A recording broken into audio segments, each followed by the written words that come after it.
Bright Star. Banjos. Patty and Emily, thoughts and comedy from Broadway superfans. From Broadway superfans.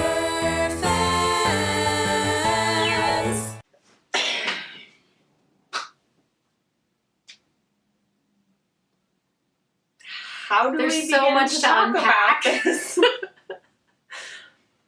I'm just like, I think just straight off the top, what we should get out of the way is the bright white star, all white cast, and the absurdity of writing a show that takes place in the time period that it does, and the ability to completely erase anyone that isn't white from history. Well, and I guess their thinking there is that at that time period, black and white people wouldn't interact. No, but they stupid. would. That's offensive. And if you don't think that they did you know that colorblind casting is a thing? Well, yeah. You could have put anybody in there. Because their race isn't important to the story. Right. So there's that. Yeah. But, like, I don't, there's a lot more I could say, but, It's been sad. We'll continue to say it. There's so much more to talk about. It's important to say it. There's a lot of other stuff to talk about. The rest of it. Let's get to that first act finale real quick. Can we talk about that? I mean, we have to talk about other things first. Okay. What are we talking about first? I don't know. I mean, maybe we should just talk about the first act finale. All right. Well, first, let's say, if you don't want to know, this is going to be full of spoilers. But they're not really spoilers because Steve Martin talked about it on national television. Yeah, can we... Yeah. So that's, this isn't us. You know what I wonder, though? Here's my question. Okay. There are many situations in shows with a spoiler where we're like, I'm so glad I didn't know the spoiler when I went into the show because I'm glad I'm really glad that I saw Murder Ballad with no information and was like, oh my god, at the end. But this one, do you think our experience would have been positive, negative, affected if we had known that a baby gets thrown out of a train at the end of the first act? I don't think so, because I think the shock value of it is how it was treated. Yeah, that's true. That's true. Because nothing can prepare you for that. Nothing can really prepare you for an actor being like, suitcase! And the suitcase being like, and you're like, there's a baby in that suitcase. This is weird. The show had a lot of tone problems. Bizarre thing I've ever seen on a stage ever in my whole life. Yeah, I just wish I could have been. I just want an audio, video, or something recording of the moment when they were like, I know. This is how we'll end the first act. And we need to make the props and technical things that we have to make that suitcase fly across. Like, if it had just ended at the blackout. Yeah. I mean, if there had been a blackout. Right, where he throws it. When he throws it, and if it had gone to blackout right then. We know what's happening. What's happening. We know that a suitcase and it would with still a be baby like, in it. Yeah. But it wouldn't be like, what?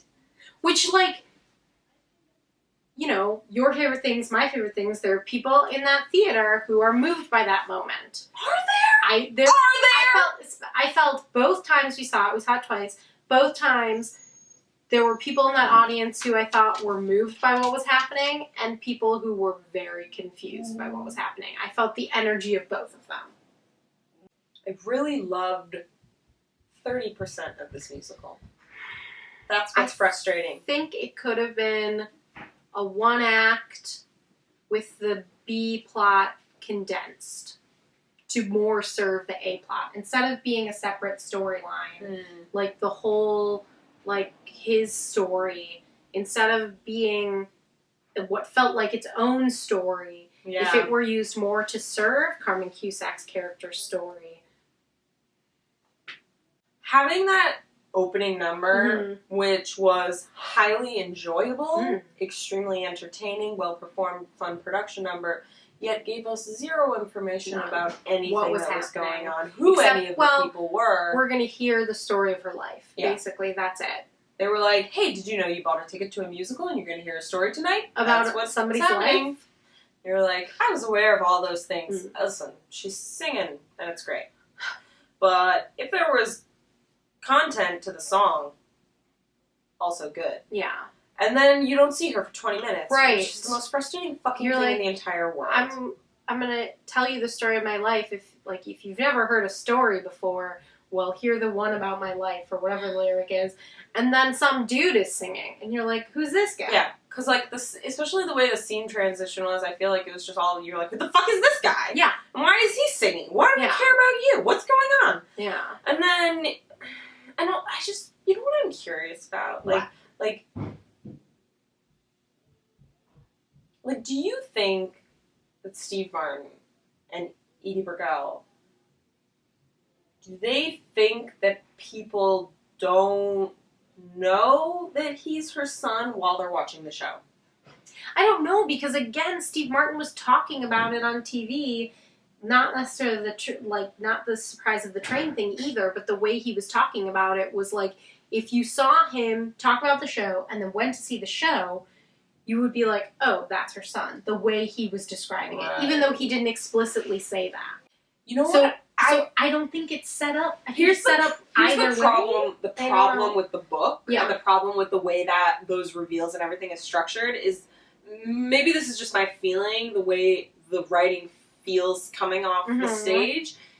It feels like the authors were like, there's going to be this huge reveal at the end, nobody's going to see it coming, and it's going to be amazing. But you're like, no, like, literally, as soon as she got pregnant, I was like, that's her son. Yeah. And also, I mean, as soon as they were, like, flirting, I was like, bitch gonna get pregnant and have a baby. Yeah. Like, but I guess I don't understand why the tone of the show plays with it like it's a secret and not something that clearly, I would assume most people in the audience could figure out. There were some people who gasped, though. I know, but I have a hard time understanding what those gasps were. Well, that's true. Like, were those gasps really people being like, all this time, it took it until you brought that suitcase out and she verbalized it for me to realize. Like, I mean, maybe that's like, maybe I'm really calling people stupid. I don't know. I'm sorry. Well, but then the question is, even if they were surprised by it, would their enjoyment of the show be lessened if they were told that at the beginning and watched the story unfold? Right. I don't think so. Because I don't think it's about the surprise. Right. That's why, maybe that's why it was so weird that it was kind of like the way he's like, here, we got some good shirts and pants back in your room, son. Why don't you go get them? And he's like, look at all these. No, I'm gonna go get them. And he's like, well, you'll sure need a bag to keep those clothes in. Let me go get you a bag. And then it happens to be the bag of baby. My baby sweater. Oh my god. Oh yeah, that. Oh my god. Come on. Oh my god. Look at this. And she's like, and half the audience is like, oh. I know both of us were like, had several moments in the show where I was like, don't laugh out loud because people, that's a mean. And like, the thing that makes me so angry about this is that we saw this show twice and I would maybe see it again. Like, it's not that it's unenjoyable. It's just that these things are so glaring that they have to be hashed out. Right. Well, yeah, I mean, it's sort of like, you know, I think we both have the mantra of, like, if I go and see a show and I really hated it, like, I don't really want to talk about it. Like, I don't want to sit and hash out a show that I just fucking hated. Yeah. But, like, a show that had elements to it that I absolutely love, that I can see the potential for an incredible, beautiful, wonderful musical with depth. Yeah. Yeah, then I get angry because I can see the potential and I see that it wasn't fulfilled and I want it to be better. Yeah. If I could only see the scenes with Carmen, I would see it every night. I would see it like it was Scandalous. Yeah. Like, you know, and that's not to say that, like, people aren't doing a great job up there, because obviously they are. Basically, AJ Shively's character is like the boring ingenue from, like, an old school musical, which is why it feels like its own story. And in so many of those old musicals, you're sort of like, get rid of that secondary love interest, unless it's like a fun, interesting character. Right. Even his love interest was more interesting than he was. Yeah, and that's just the nature of that type of character. Yeah. Which stinks. But I do kind of like that at least in this show it's a man. He's just like the naive, like, vanilla love interest. That's the only thing going for it. Like, at the end of the day, Bright White Star has brought Carmen Cusack to my visceral awareness. Yeah.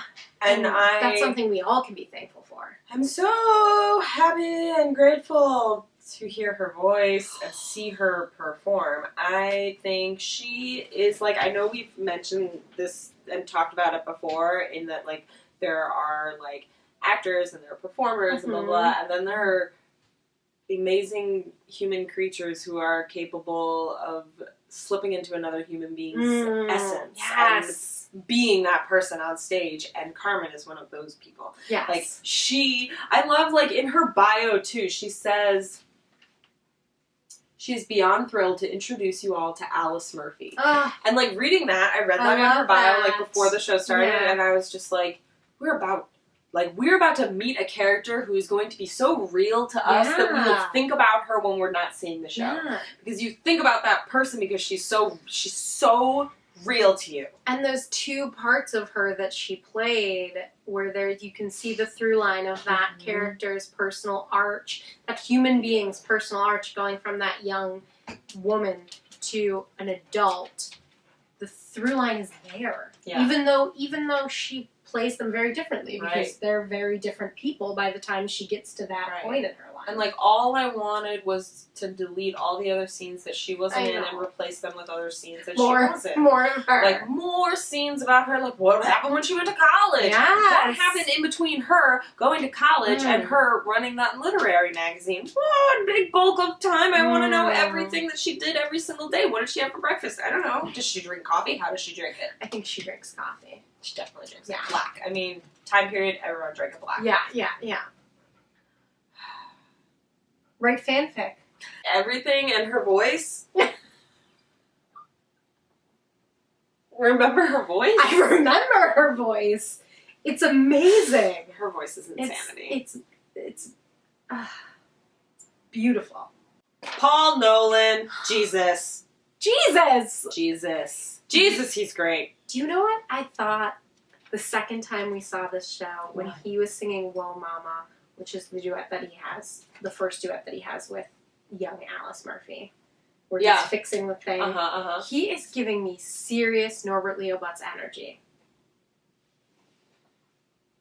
Like, I feel like in the way that I get excited to see Norbert Leo Butz in a show, I will from now on, even though I have been before, but especially now, like, be excited to see Paul Nolan in a show.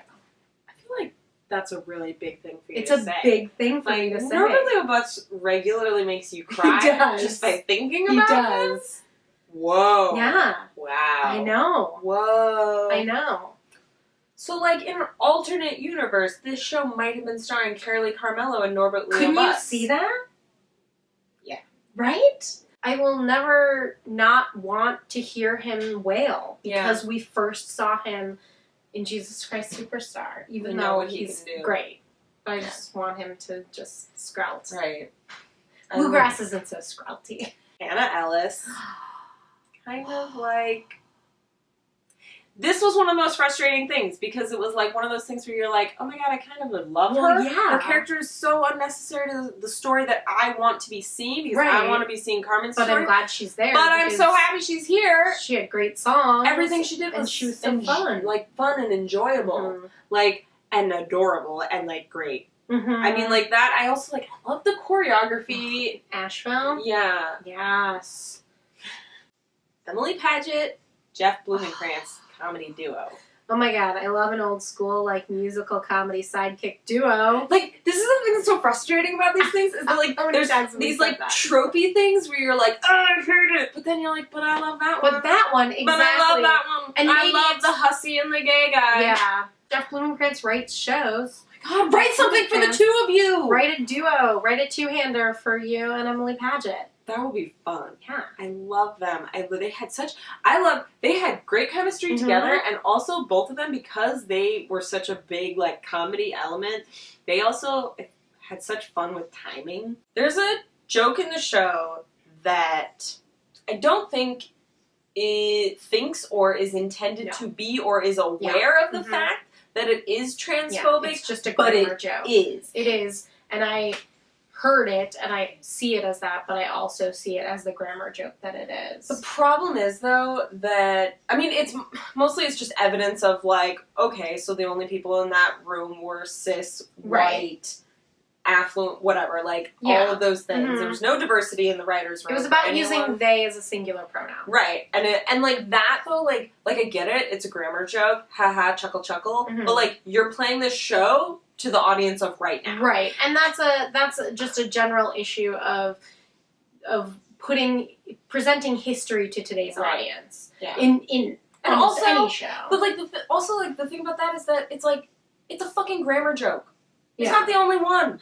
No, there were a lot of grammar jokes in there. So many grammar jokes you could have picked from. Yeah. And you chose the transphobic one. That sucks. That sucks. That would have cracked me up in high school. I would have thought that was the funniest joke in that whole show. You can't. Although that's nonsense because even before it was a trans issue, you would people still use they as a singular pronoun. We don't say one like we're English, but like if you're a hard-nosed editor.